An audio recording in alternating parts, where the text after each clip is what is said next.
Selamat hari Minggu, Bapak, Ibu, dan saudara-saudara, serta juga anak-anakku yang terkasih dalam Tuhan Yesus Kristus. Selamat hari Minggu. Bagaimana kabarnya kita semua? Saya percaya Bapak, Ibu, dan juga adik-adik, anak-anak semua dalam kondisi sehat berkat perlindungan Tuhan bagi kita. Bapak, Ibu, dan saudara-saudara, anak-anak terkasih dalam Tuhan Yesus Kristus, saya masih ingat betul 26 tahun yang lalu, ketika saya menjalani interview untuk seleksi masuk ke Fakultas Teologi Universitas Kristen Duta Wacana di Jogja. Dosen yang mewawancarai saya membuka percakapan kami dengan mengajukan satu pertanyaan. Pertanyaan itu berbunyi, "Kenapa mau belajar teologi, Mas?" Itu yang ditanyakan kepada saya. Nah, waktu itu dengan yakin, saudara, saya menjawab, "Saya masuk teologi karena saya merasa terpanggil untuk menjadi pendeta, Pak." Saya mengucapkan jawaban itu dengan sangat yakin bahwa itu adalah jawaban yang paling benar, jawaban yang paling tepat. Namun ternyata respons yang ditunjukkan oleh dosen yang mewawancarai saya itu membuat saya kaget. Karena beliau justru merespons jawaban saya dengan balik bertanya kepada saya, "Loh, mana surat panggilannya? Katanya terpanggil." Saya seketika itu bingung mau menjawab apa. Bahkan di dalam hati saya bertanya-tanya. Saya yakin sebenarnya beliau mengerti apa yang saya maksudkan ketika saya mengatakan saya merasa terpanggil menjadi pendeta. Jujur saja waktu itu saya merasa kok beliau sepertinya meremehkan jawaban saya itu. Nah, di kemudian hari, saudara, saya kemudian sadar bahwa dosen senior yang menginterview saya itu bukannya mau meremehkan jawaban saya, bukannya mau melecehkan jawaban saya, tetapi justru beliau menginginkan kami para calon mahasiswa untuk tidak bermain-main dengan jawaban terpanggil menjadi pendeta. Beliau ingin kami para calon pendeta sungguh-sungguh mengucapkannya sebagai wujud motivasi yang benar, sebagai dasar yang penting untuk memulai proses panjang menjadi seorang pelayan Tuhan.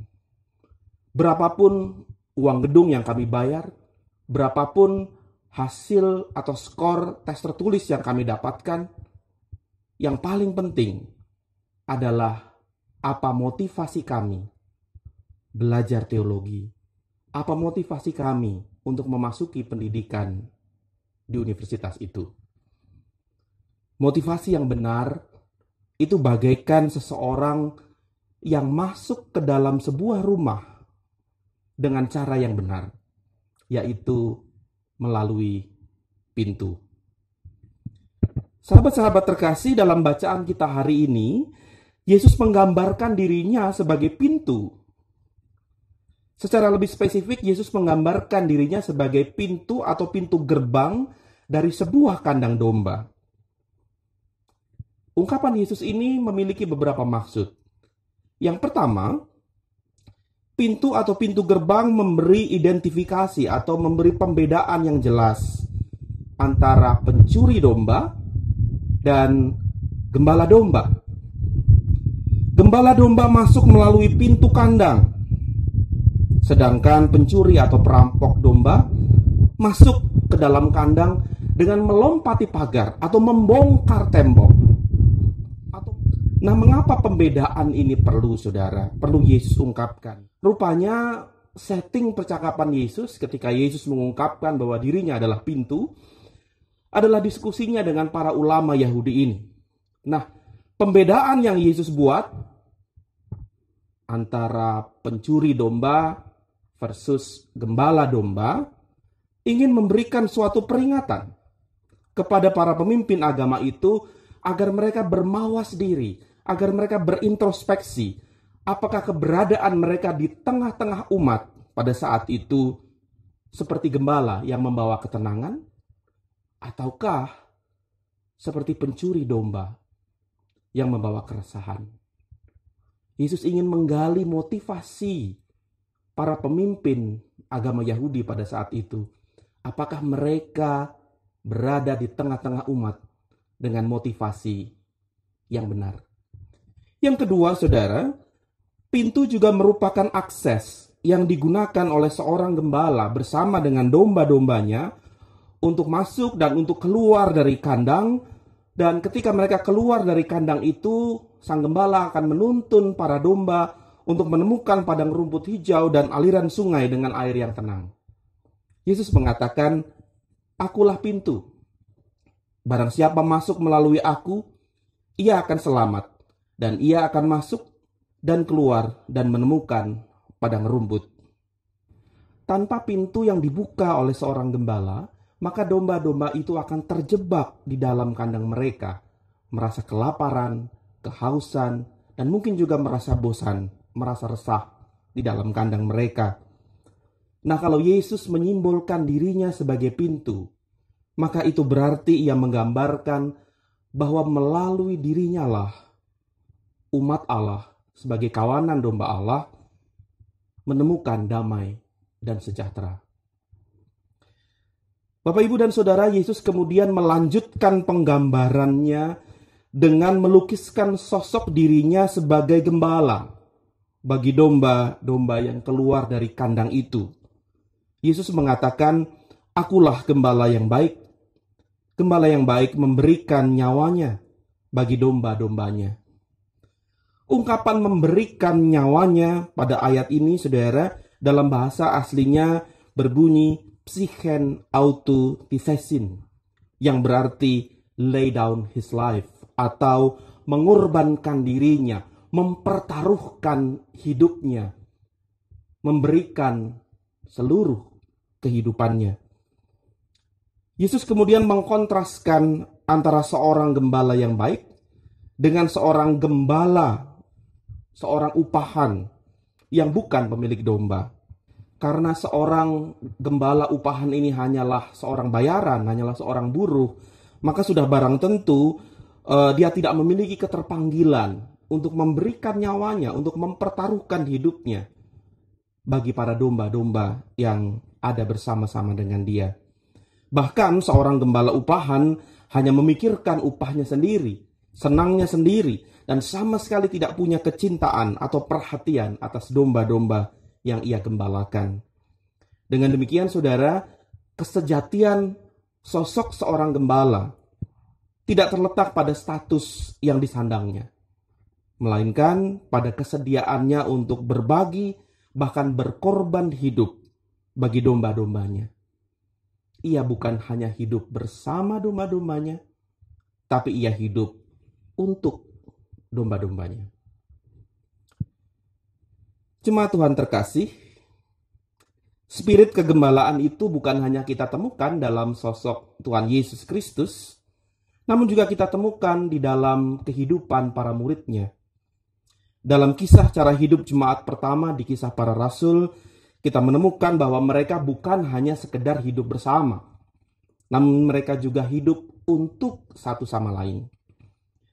Mereka tidak hidup untuk diri sendiri, melainkan berbagi peran dan juga berbagi sumber daya kehidupan untuk kepentingan bersama. Dari pembacaan kita di Kisah Para Rasul, kita melihat ada para rasul yang bertugas mengajar dan melakukan mujizat. Ada saudara-saudara yang melayankan pemecahan roti sebagai simbol persaudaraan. Dan ada dari saudara-saudara, para murid Yesus yang juga melayankan doa. Ada di antara mereka yang membagikan harta miliknya untuk dinikmati bersama-sama sesuai kebutuhan masing-masing. Ada pula orang yang selalu membuka pintu rumahnya untuk menjadi tuan rumah bagi pertemuan bersama. Sehingga kita bisa membaca bahwa buah dari cara hidup jemaat pertama ini adalah mereka dan komunitas mereka disukai oleh banyak orang dan semakin bertambah jumlahnya. Cara hidup ini memperlihatkan kesehatian dan kesediaan untuk saling berbagi kehidupan. Atau dengan kata lain, praktek hidup seperti itu sesungguhnya adalah praktek saling menggembalakan di dalam kesehatian. Mereka saling mengasihi, saling memperhatikan, saling menopang, dan saling berbagi. Sahabat-sahabat terkasih, spirit kegembalaan dengan demikian sekali lagi bukan terletak pada status, namun pada kerelaan. Kerelaan seseorang untuk psiken autodefesin, berkurban dan berbagi hidup bagi orang lain. Sahabat terkasih, kondisi pandemi yang kita hadapi ini sesungguhnya merupakan panggilan bagi kita untuk meneladani Yesus dan juga meneladani murid-muridnya untuk hidup saling menggembalakan dalam kesehatian. Seorang warga senior jemaat kita pernah membekali saya dengan satu pesan pada saat dulu saya menjalani proses pemanggilan pendeta. Beliau mengungkapkan bahwa spirit seorang gembala itu ada 3. Ngayomi, ngancani, dan ngajeni. Melindungi, menemani atau mendampingi, dan memanusiakan. Saya pikir nasihat ini sangat-sangat benar. Walau kita semua saat ini tidak ada yang terkecuali dalam wabah ini, kita sama-sama merasa kesusahan. Mari kita mempraktikkan spirit kegembalaan ini. Ngayomi, ngancani, lan ngajeni. Saling melindungi, saling menemani, dan juga saling memanusiakan. Saudara, saya bersyukur bisa menyaksikan saudara-saudara terkasih dari kelompok Tambun, dan saya merasa perlu untuk menyapa saudara-saudara di kelompok Tambun dan memberikan apresiasi khusus bagi mereka yang menurut saya sudah memulai spirit saling menggembalakan dalam kesehatian ini. Saudara-saudara di Tambun melakukan sesuatu yang sebenarnya sederhana, tapi menurut saya sangat berarti.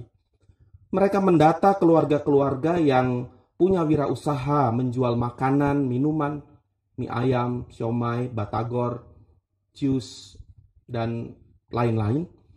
Dan juga mereka mendata warga kelompok yang selama ini bekerja dan berjuang menjadi tukang ojek, entah itu ojek pangkalan atau ojek online.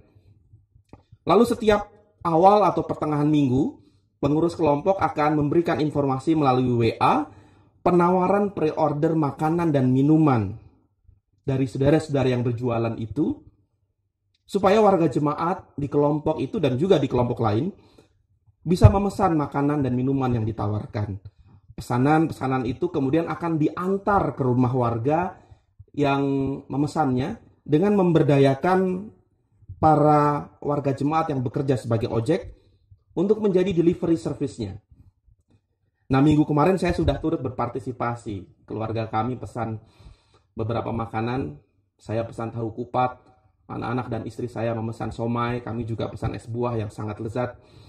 Dan sungguh di luar dugaan karena ternyata yang mengantar bukan warga jemaat yang bekerja sebagai ojek. Saya kaget ketika membuka pintu, yang datang ternyata Pak Hengki, anggota majelis dari kelompok Tambun. Jadi kemudian kami akhirnya ngobrol-ngobrol. Nah, saya mengajak Bapak Ibu dan Saudara di kelompok yang lain untuk juga melakukan yang sama. Karena dengan cara yang sederhana ini, kita sesungguhnya sudah saling memperhatikan, saling mendukung, dan saling menopang. Dengan cara ini kesehatian kita bangun di tengah-tengah krisis. Dan dengan cara ini kita sesungguhnya sedang saling menggembalakan satu sama lain. Luar biasa. Bapak Ibu dan saudara-saudara terkasih dalam Yesus Kristus, mengakhiri renungan ini saya ingin mengutip sebuah perkataan dari seorang sejarawan, penulis, namun juga seorang futuris yang akhir-akhir ini sangat dikenal. Beliau bernama Yuval Noah Harari. Beberapa bukunya menjadi buku bestseller. Dan tentang wabah COVID-19 ini, Harari mengungkapkan demikian. Menurut saya, bahaya terbesar bukanlah virus corona itu sendiri. Umat manusia memiliki segala perangkat teknologi dan keilmuan untuk mengatasi pandemi akibat virus ini. Masalah terbesarnya terletak pada iblis di dalam diri kita, yaitu kebencian, keserakahan, dan ketidakpedulian. Saya khawatir, kata Harari, jangan-jangan banyak orang bereaksi terhadap krisis ini bukannya dengan solidaritas, namun dengan kebencian, saling menyalahkan, dan saling mendiskriminasi satu sama lain. Kekhawatiran Harari ini dapat kita tepis ketika kita mau belajar dari firman Tuhan pada hari ini, bahwa justru di tengah-tengah kondisi krisis inilah kita diajak untuk mengembangkan solidaritas. Kita diajak untuk menggembalakan satu sama lain di dalam kesehatian kita. Di dalam kondisi krisis inilah kita justru meneladani Kristus dan meneladani para murid Kristus. Mari membangun spirit itu di dalam pengharapan yang Allah tanamkan di dalam batin kita. Allah Bapa, Anak dan Roh Kudus memberkati saudara-saudara.